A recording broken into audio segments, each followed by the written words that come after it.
So this is the hero phrase. I really need you to punch that word, hit it nice and hard, give it a nice big billboard. So we're going to punch you in and then we're going to roll. And I want you to do an ABC on that, all right? So we're rolling. Let's go.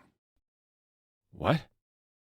News from the booth! Hi, villagers. Welcome back to the VoiceOver Village. I'm Rick McIver, your village idiot. Today, we are going to cover voiceover terms.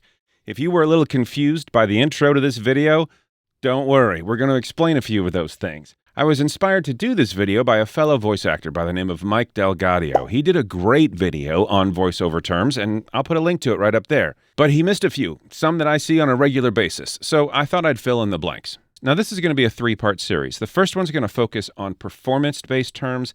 The second one's going to focus on microphone-based terms. And the third one's going to focus mostly on production and technology terms and things that have to do with software and recording. Let's get to it. The first one is sides. Sides means the script or the copy, things like that. That's what sides refers to. The next is tempo. I'll have a director tell me, I need to change the tempo of this. I need to pick up the tempo. It's kind of just the rhythm of the piece. Go faster, go slower. Sometimes you'll hear it referred to as pacing. The next is line read. When someone gives you a line read, when a director is there and he's reading the line to you, what they want is for you to read that line exactly like they read it. So that's why it's called a line reading. You can also ask a director for a line reading and say that I need a line reading to understand what you're talking about, and then do your own version of it. So it's not an exact just parrot of what the director says. But sometimes that's what the director wants, just a straight line read. Our next one is pickup. Now, a pickup is something that you do after you're kind of finished with the job.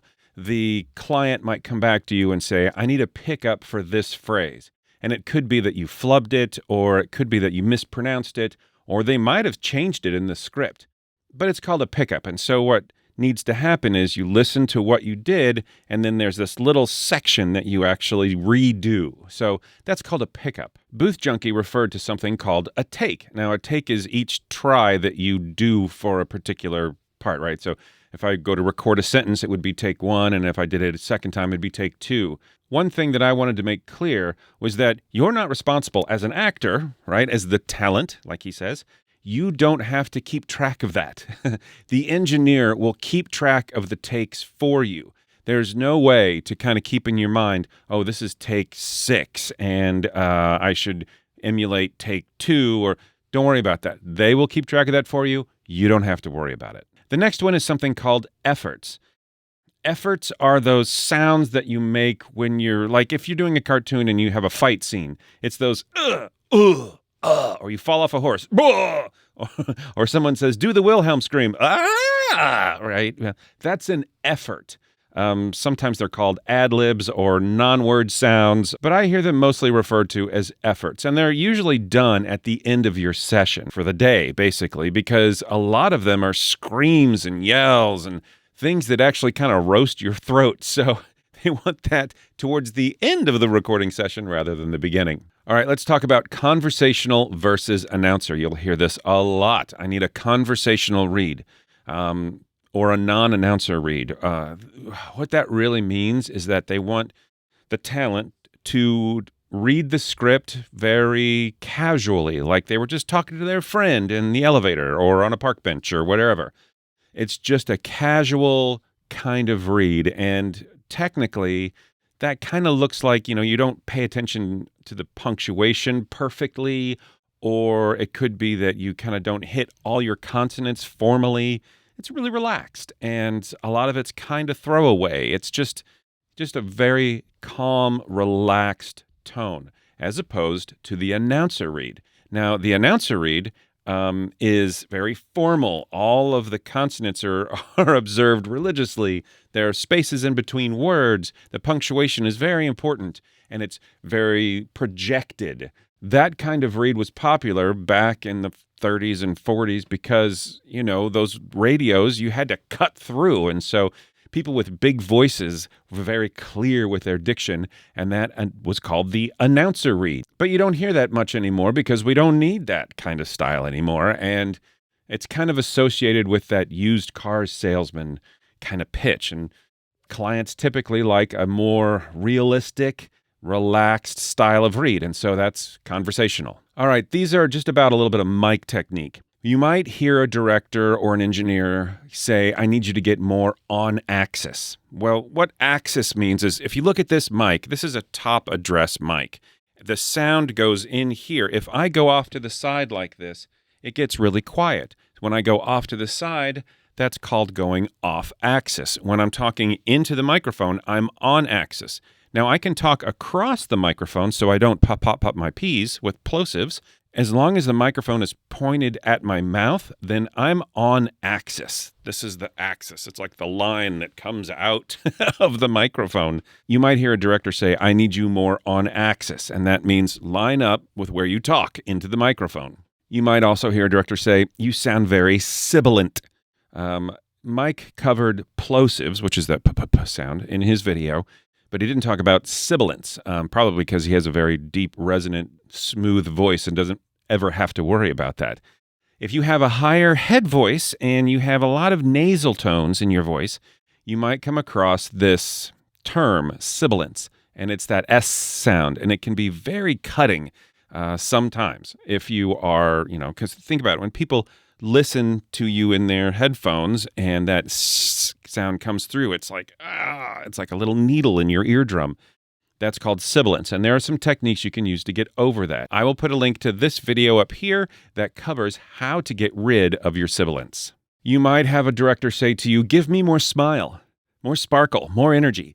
It just means, hey, you have to up your attitude bigger than you think you do, especially for voice actors like me who have this kind of resonant, deep voice.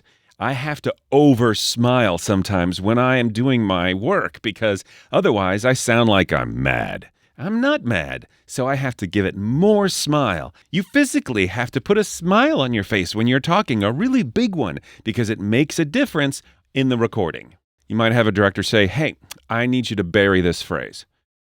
That kind of means move through it or throw it away. It's a phrase that is there. It needs to be there, but it's not really important because if you try to make everything important in a script, then the important things don't sound important. So you might get a director that says to you, hey, bury this part and move on to this other part and billboard it. That means punch it up. This is the hero word or the hero phrase. It's the important thing. And that also could be called billboarding or punch it, which is the opposite of bury it. You might also have a director say, hey, there's too much dead air in here. I need you to tighten up. I need you to bring in your cues. Well, that means the spaces between the words or the sentences need to flow. It just needs to come out quicker because if you're leaving too much space in between words, that is dead air, and they don't want that. You got to keep that pace up and keep that thing moving. Another thing the director might say to you is, I need you to bring it up. I need you to bring your tone up. And what they're talking about is taking your voice out of your chest, which is kind of where my voice naturally sits, is down here and in my throat and in my chest. And if you put your hand on your chest, you can feel it, it vibrate. And when they say bring it up, that means take your voice and put more air in it. Bring it up into your nasal cavity. This area up here is called your mask. That's what they call it in acting world. If the director says, bring it up, that's what they mean. It means put your voice up here, in your head, in your mask and sinuses, so that it has more air and it sounds maybe a little bit younger than if you're down here where my voice naturally sits. Something you might hear, but is not necessarily a direction, is something called punch and roll, or we're going to punch in. And what that means is that, up to a certain point in the script, you got to a place and then they need you to start from, maybe not at the beginning of the paragraph, but maybe 2 or 3 sentences in. So they'll punch you in at that point. And that is kind of like you get a lead in, which is what you say, and then when you're supposed to start talking, the recording starts, and that's called punching you in. And then the roll part means it's just going to keep going, right? You keep going and going and going until the director tells you to stop. So that's punch and roll.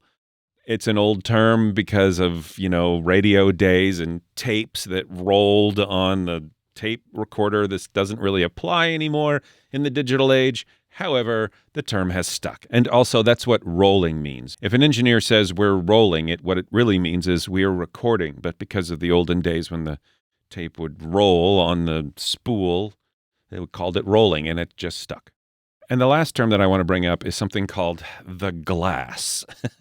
You may hear actors and directors say, hey, I've been on that side of the glass or this side of the glass. Or if you're at a studio and they want you to go step into the recording booth to record, they'll say, hey, go get on that other side of the glass. It's time to get on that side of the glass. What they're referring to is there's usually a really large piece of glass so the engineer and director can see you as a voice actor, and you can in turn see them. And so you're on one side of the glass recording, and they're on the other side of the glass recording, and so it's called the glass. Now you know. So there you go. Performance-based terms, things you have to know as a voice actor. I hope these terms are helpful. If they are, let me know. Leave a like. That would be awesome. Thank you very much. And if you're confused by a term, leave me a comment. Let me know that didn't make any sense. Or if you hear something that I didn't cover, leave me a comment and I'll answer you and let you know what I think that term means. Anyway, thanks for watching. I really appreciate it. Until next time.